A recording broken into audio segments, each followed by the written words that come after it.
Excelentíssima senhora presidente, excelentíssimos senhores deputados, senhoras deputadas, subo essa tribuna, senhora presidente, para tratar de um tema que tem tomado a atenção da imprensa e da sociedade nos últimos dias. Em razão da antecipação da aposentadoria do conselheiro Joaquim Washington Luiz de Oliveira, mais uma vaga para o Tribunal de Contas restou aberta para ser preenchida. Na sexta-feira, o presidente daquela Corte de Contas, o ex-presidente dessa casa, Marcelo Tavares, nos comunicou acerca da abertura da vaga, e já no Diário da Assembleia de ontem se verificou a confirmação de que a vaga ela está aberta.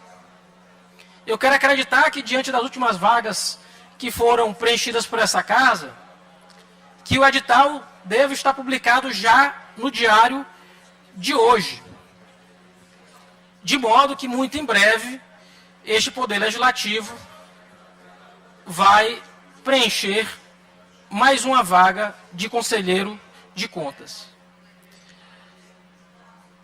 E é uma situação que se pode dizer singular, porque apesar do Tribunal de Contas ter tido sua origem em 1890, logo após a instituição da República, e era ministro então Rui Barbosa, que cria o Tribunal de Contas da União, à época, e isso se repete nas constituições que se seguem, 1891, 37, 67, 46 e em 88. Mas a Constituição de 88 dá outra configuração aos tribunais, lhe dá mais importância, lhe dá autonomia, lhe dá relevância, e concede pela primeira vez ao Poder Legislativo a prerrogativa de indicar membros para aquela Corte de Contas. A prerrogativa é recentíssima. Até 1988, isso aí praticamente durante um século, porque o primeiro TCU é de 1890, os tribunais de contas foram, a sua totalidade, compostos por membros indicados pelo Poder Executivo. E essa forma de composição da Corte de Contas muda drasticamente, assim como muda a sua característica, o seu modo de ser, o seu modo de fazer. Pois bem, senhora presidente, eu quero de pronto, e já pedi voto a muitos membros dessa casa, e falarei individualmente com cada um dos senhores e das senhoras, mas quero dizer que com muita honra estou candidato à vaga para conselheiro do Tribunal de Contas do Estado do Maranhão. Sei que, ainda que o edital não tenha sido lançado, a gente já tem um candidato, né, que teria recolhido já até mais de 30 assinaturas de membros da casa. Não tenho nada contra ele, a candidatura não se volta contra ele, é importante dizer. Conheço o Flávio há muitos anos. Era diretor da Escola Superior da Advocacia quando o recebi na OAB. Ele ainda iniciando, dando os primeiros passos no mundo do direito. Ele era presidente da Comissão de Jovens Advogados, ele tinha lá poucos meses de formado, e eu, o deputado Rodrigo Lago, que também fazia à época parte dos quadros da OAB, ele, Rodrigo, já conselheiro, a gente pôde atuar com o Flávio, e tenho muito apreço à pessoa do Flávio. Não é nada contra o Flávio. Mas trata-se, senhores e senhoras, primeiro, de salvaguardar uma prerrogativa do Legislativo maranhense. É prerrogativa da Assembleia. E a gente não pode retroceder uma conquista tão cara desde 88. Essa prerrogativa deve ser resguardada. E minha candidatura cumpre esse propósito. Eu quero aqui dar mais uma opção para o Parlamento. Mais uma opção aos 42 deputados. Não se trata aqui de medida para impor qualquer tipo de oposição ao governo do Estado. Nada disso. Longe disso. Mas a prerrogativa do Parlamento, eu acredito, e falei isso já na semana que se passou, antes mesmo do conselheiro Washington se aposentar, que a casa deveria ter candidatura própria. Que a casa deveria, e falei o nome de diversos colegas que têm condições, tenho certeza, reúnem todos os atributos para eventualmente ser conselheiro de contas do TCE Maranhão. Falei da deputada Andréia, mas poderia falar do nosso ex-presidente, ex-governador, decano aqui da casa, Arnaldo Melo, falei do Aliston, falei do deputado Glaubert, ou poderia ser o deputado Neto, mesmo o deputado Rodrigo. Não faltam candidatos, ou não faltam deputados e deputadas aptas a concorrer à vaga naquela Corte de Contas. Então eu coloco minha candidatura para que a gente possa fazer um bom debate, para que a sabatina seja produtiva, para que a gente possa qualificar o processo de escolha do membro daquela Corte de Contas. E falo isso, senhora presidente, já colocando aqui um requerimento que faço, nesse momento, à mesa da casa. Infelizmente, estudando com mais vagar, o processo de escolha dos membros de Corte de Contas por essa casa, a gente tem cometido 3 erros. E 3 erros insanáveis. E é importante dizer, 3 erros insanáveis.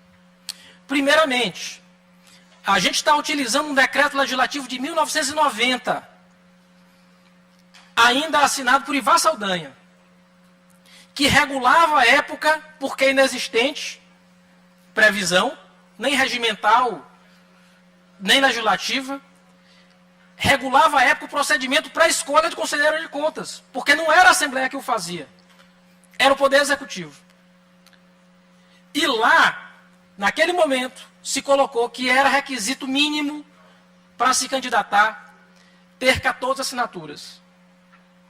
Requisito esse que, em tese, eu não poderia já ultrapassar, porque o outro candidato já tem mais de 30 assinaturas. Só que, devo dizer, senhora presidente, a gente está errando. Primeiro, o primeiro ponto é, esse decreto legislativo está revogado, completamente revogado. Ele não tem nenhum sentido de ser, porque nosso regimento interno é de 2004, 14 anos depois, já vigente há 18 anos. E o nosso regimento interno regula completamente o procedimento de escolha de membros do Tribunal de Contas. Deputado Carlos Lula, posso apartear? Já lhe concedo ao final, deputada Mical. O nosso regimento interno regula completamente o procedimento de escolha do membro para a Corte de Contas. E digo, lá no regimento interno, quando a gente procura os artigos que regulam o processo de escolha do membro do Tribunal de Contas, o regimento é claro. E ele diz, obedecidos os requisitos constitucionais e legais, qualquer cidadão pode ser candidato ao Conselho de Contas, a compor uma vaga no Tribunal de Contas do Estado.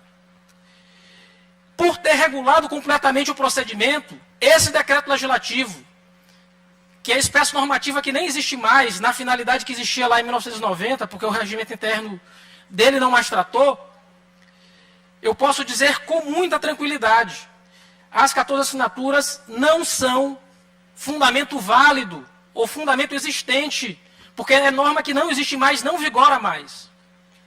Mas ainda que eu entenda, senhora presidente, que as 14 assinaturas são exigência legal, constitucional, portanto, a norma ainda está em vigor, eu posso dizer com muita tranquilidade, as 14 assinaturas são fundamentos completamente inconstitucionais.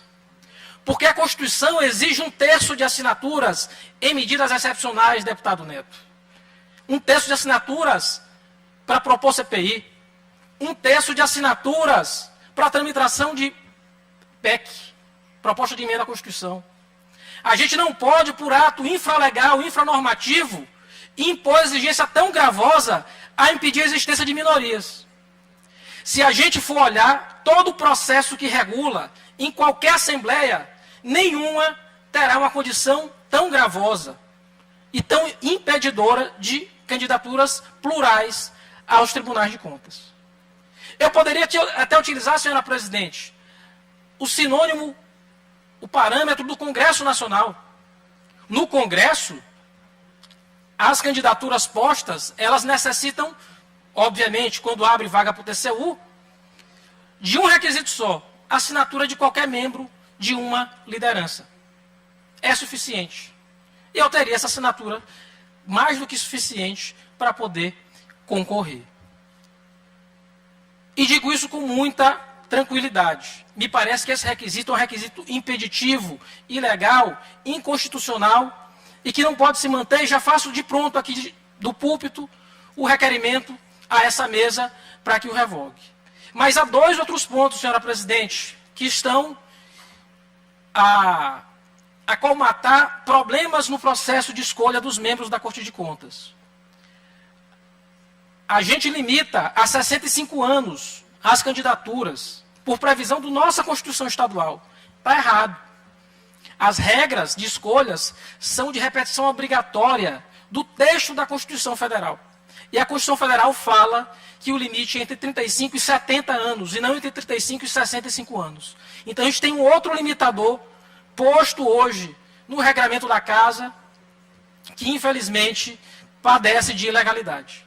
Mas tem um terceiro, senhora presidente, e esse é o mais grave de todos, eu posso dizer. Porque não bastasse os requisitos limitadores de participação do processo eleitoral, a gente tem um terceiro requisito. O processo de votação previsto por essa Casa é nominal. E a Constituição é expressa, é clara. E eu tenho reiteradas decisões do Supremo Tribunal Federal. O voto, no caso de escolha de membros de Corte de Contas, ele tem de ser secreto.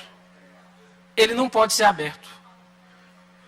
Eu tenho, inclusive, decisões do ano passado do Supremo Tribunal Federal afirmando exatamente isso, que o voto ele tem de ser secreto. Ele não pode ser aberto para preservar a rigidez do Poder Legislativo. E os parlamentares se sentirem à vontade para votar no candidato que, por suas razões, entendem que preenche os requisitos. E falo isso, senhora presidente, porque, caso não haja administrativamente a retificação desses pontos, ou minha candidatura eventualmente seja indeferida, porque vou protocolar o pedido à mesa diretora, já afirmo de pronto que irei judicializar, porque tenho certeza que o direito está do meu lado. O direito está do meu lado.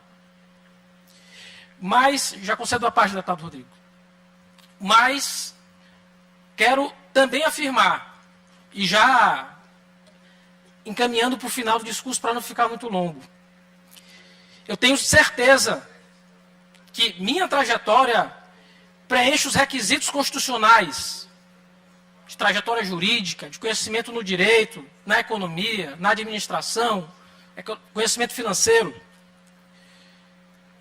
Porque tive uma longa trajetória no direito, de ser membro da Academia de Letras, de ser escritor, de ser autor de diversas obras, de ser coautor de outras tantas obras, de ter cursado mestrado em Direito Constitucional, estar cursando doutorado em Direito Constitucional, de ter feito MBA em Administração, de onde pude ser colega do deputado Florencio Neto,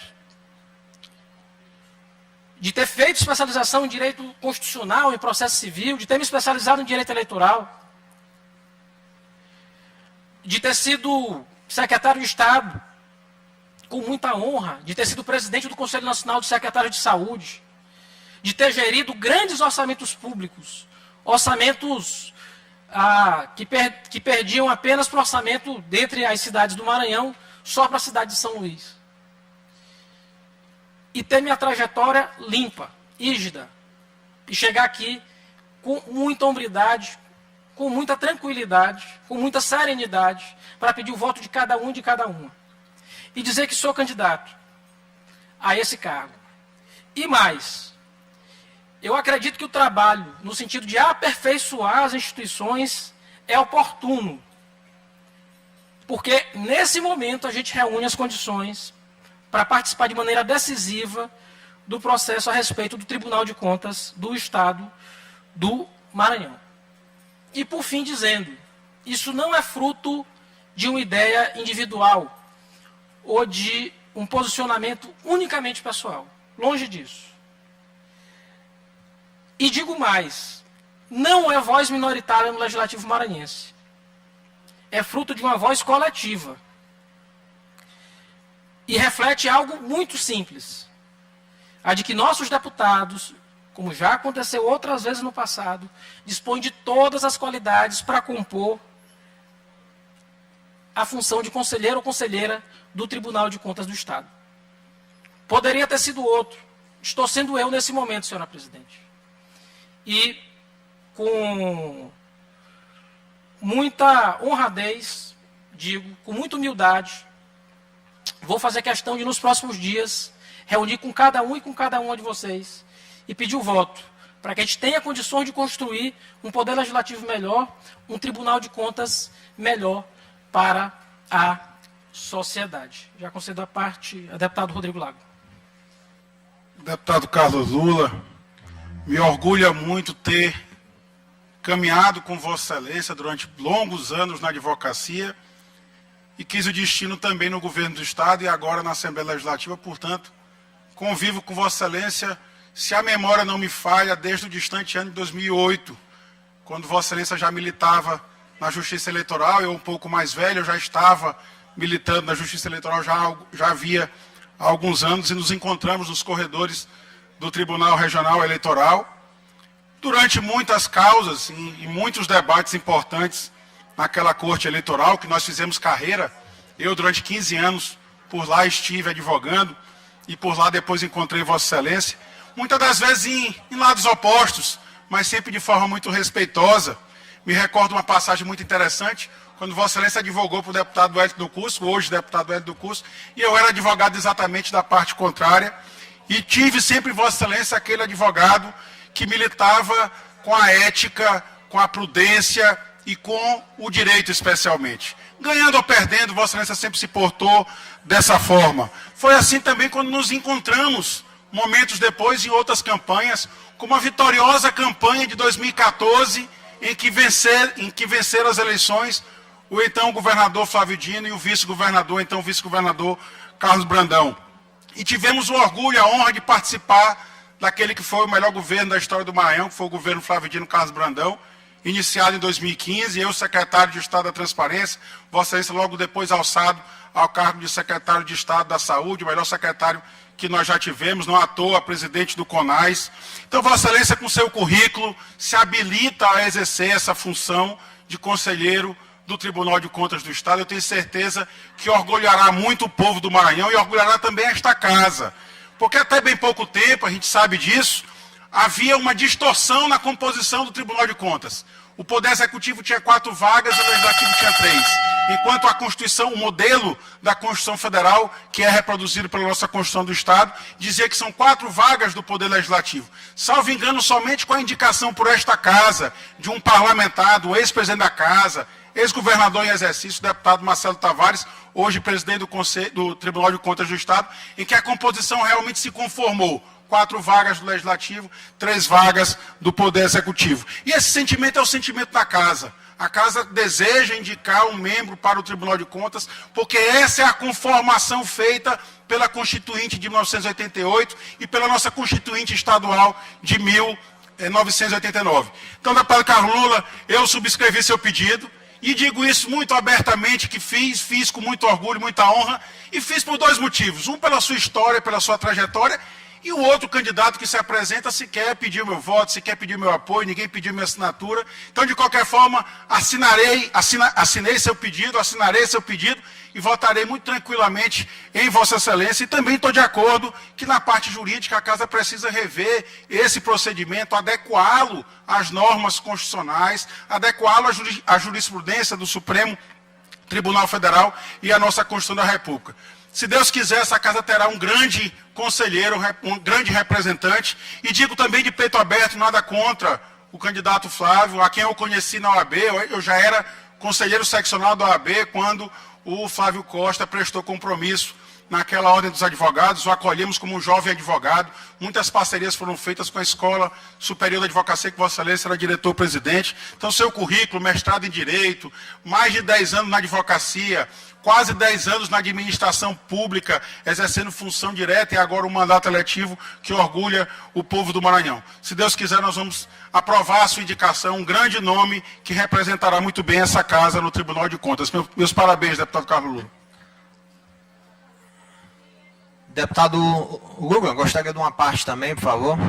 Primeiro, bom dia a todos os colegas aqui da casa. Dizer que, primeiro, lhe dar os parabéns pela a coragem que você está tendo de colocar o seu nome à disposição, mesmo já sabendo que tem um pré-candidato, que já tem assinatura de maioria da casa, que provavelmente no atual cenário irá se eleger, mas você está puxando um debate super importante para essa casa, onde tem uma tradição de eleger sempre o candidato indicado do governo do Estado, e com isso acaba criando uma barreira muito grande para as outras pessoas que sonham em disputar esse cargo, assim como também o sindicato lá do Tribunal de Contas já se manifestou, e vai tirando a oportunidade das outras pessoas que estão fora do quadro, que estão fora da política, que estão fora do círculo do governo do Estado. Quando eu digo governo do Estado, eu não digo só do atual, porque isso é uma prática antes dele, é só mais um que está seguindo esse rito, que já é tradição,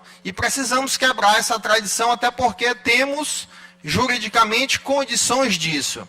É importante que cada um possa se inscrever, disputar a eleição. Entendo que essa disputa é saudável, principalmente para a casa e para a população do nosso Estado. E mais importante ainda é a questão do voto secreto de ser.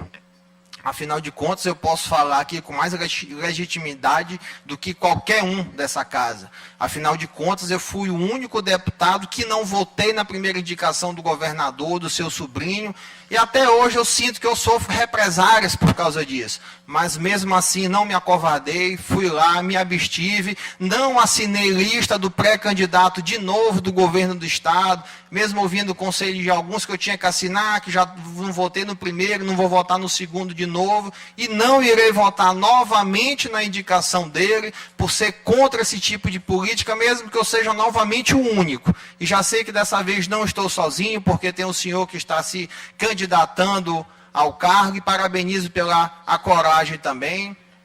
E reforço também que irei votar no senhor, apesar da gente ter os debates eleitorais aqui, a questão da Prefeitura de São Luís, com o meu irmão, o posicionamento que o senhor tem, mas no primeiro ano que eu tive nessa casa, que eu fui membro da CCJ, o senhor foi escolhido como presidente da comissão. Eu no começo fiquei meio, não sei dizer se o termo certo é triste, mas preocupado. Disse, pô, Carlos Lula é adversário político, vai ser o presidente da comissão, vou me dar mal na história, mas muito pelo contrário, o senhor sempre soube, durante o ano na presidência da Comissão de Constituição e Justiça, diferenciar essa questão política do seu trabalho técnico na comissão. O senhor, muito pelo contrário, muitas vezes me ajudou. Os projetos que eu pedi para ser o relator, se não tivesse um outro pedido também, o senhor me deu a preferência para ser, assim como alguns conselhos jurídicos, alguns projetos meus, inclusive, o senhor me ajudou na defesa. Então, também pode contar com o meu voto pela sua candidatura, que é muito importante para essa casa, e não só nessa legislatura,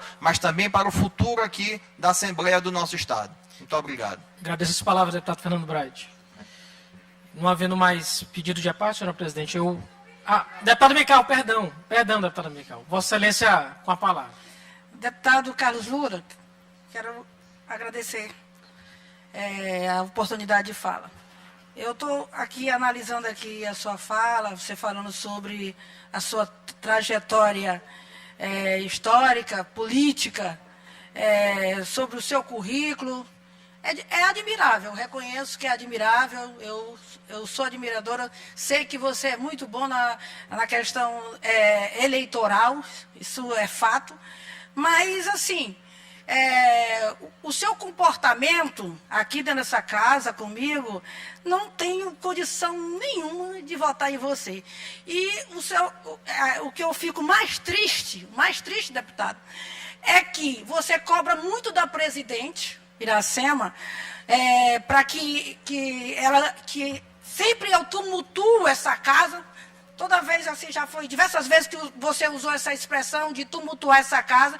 E eu vejo que você agora quer tumultuar essa casa, visto que mais de 30, ou se não 30 deputados já escolheram Flávio Costa como membro do TCE, nós já decidimos isso, e nós estamos fazendo isso de forma voluntária, ninguém nos obrigou, ninguém aqui é marionete, nós vamos votar em quem a gente achar por bem, e você passou pela Secretaria de Estado do Maranhão e você não foi bem, a sua gestão foi péssima, para eu aqui indicar você para o Tribunal de Contas, não tem condição, e eu quero aqui dizer que o deputado Rodrigo Goulart falou, se Deus quiser, com fé em Jesus, você não será, até porque nós já decidimos aqui, você quer colocar essa casa em desgaste, porque os colegas deputados aqui,